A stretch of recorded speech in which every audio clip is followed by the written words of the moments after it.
In the heart of the small, picturesque town of Hollowbrook, where autumn leaves paint the landscape in fiery hues, a chilling Halloween invitation arrived.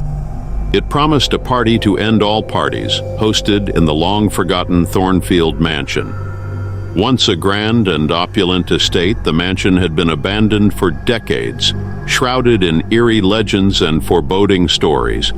A group of 6 friends, all daring and intrigued by the macabre, accepted the invitation without hesitation. They saw it as an opportunity for the most memorable Halloween night of their lives. Dressed in their finest costumes, they gathered outside the imposing mansion, the air cooling with every step. The mansion's facade was adorned with creeping ivy. Its windows were broken and its imposing structure cast a daunting shadow. It loomed like a giant, ready to swallow them whole. The front door creaked open, inviting them inside.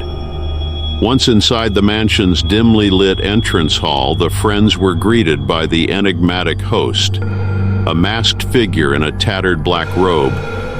With a cryptic smile, the host directed them to the attic, where a vast array of vintage costumes lay in wait.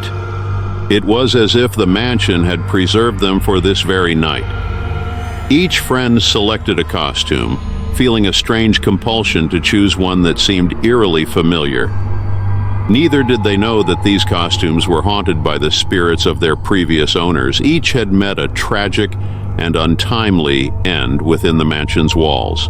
Among the group, Amy chose a resplendent Victorian ball gown, Alex donned a dashing tuxedo, Claire adorned herself in a spectacular bride's dress, Mike became a pirate, Lisa transformed into a flapper from the Roaring Twenties, and David became a Grim Reaper.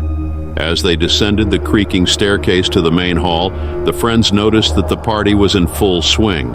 Eerie music played from an unseen source, ghostly figures twirled in a macabre waltz. A buffet table was laden with food that glistened like liquid silver. The costumes they wore exerted a strange influence on them. Amy felt a sudden surge of melancholy, as if mourning a long-lost love. Alex's charisma faded, replaced by despair. Claire was forced to reenact a tragedy from her ghostly predecessor's life. Mike, who was the life of the party, became obsessed with hidden treasures. Lisa's laughter turned hollow and distant, mirroring the sadness of the 1920s flapper whose life she embodied. And David, as the Grim Reaper, could feel death's inexorable pull. As the night wore on, their costumes guided them toward grim destinies. Amy found herself on the balcony, a place known for a tragic love affair that ended in a lover's leap. The compulsion to join her departed lover became too much to bear, and she climbed the railing, ready to plunge into the abyss. Alex, his tuxedo heavy with despair, wandered into the mansion's derelict library. This was the room where a desolate author ended his own life. His fingers traced the books that held countless dark tales. The desire to follow in the author's footsteps grew stronger by the minute. Claire, in her spectacular bride's dress, ventured into the decrepit chapel where the restless spirit of a jilted bride still mourned. Her eyes filled with tears as she approached the altar, ready to repeat the fateful vows that led to her predecessor's tragic demise. Mike, as the pirate, scoured the mansion for hidden treasures.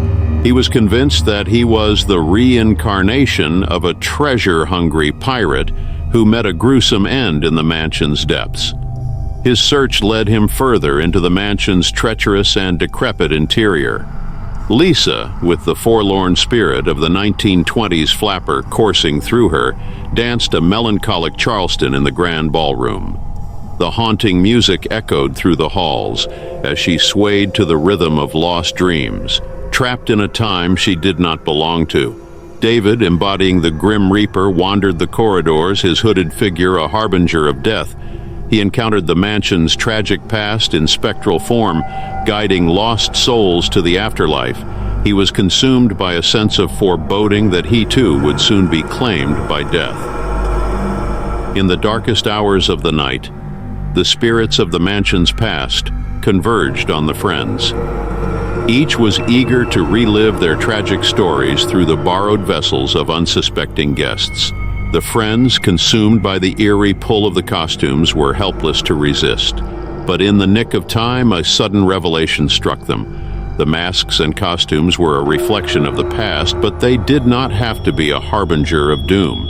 United by their realization, the friends confronted the spirits, urging them to find peace and let go of their tragic legacy. As dawn broke, the haunted costumes slowly lost their grip on the friends, and the spirits of Thornfield Mansion faded into the ether. The mansion, once a place of darkness and despair, showed signs of life and renewal. The friends, shaken by their eerie night, emerged from Thornfield Mansion, changed by the experience. They had confronted the ghosts of the past and emerged victorious, turning the mansion into a place of celebration rather than lamentation. As they left the mansion behind, they knew they had faced their deepest fears. The memory of that haunting Halloween night would remain etched in their minds forever.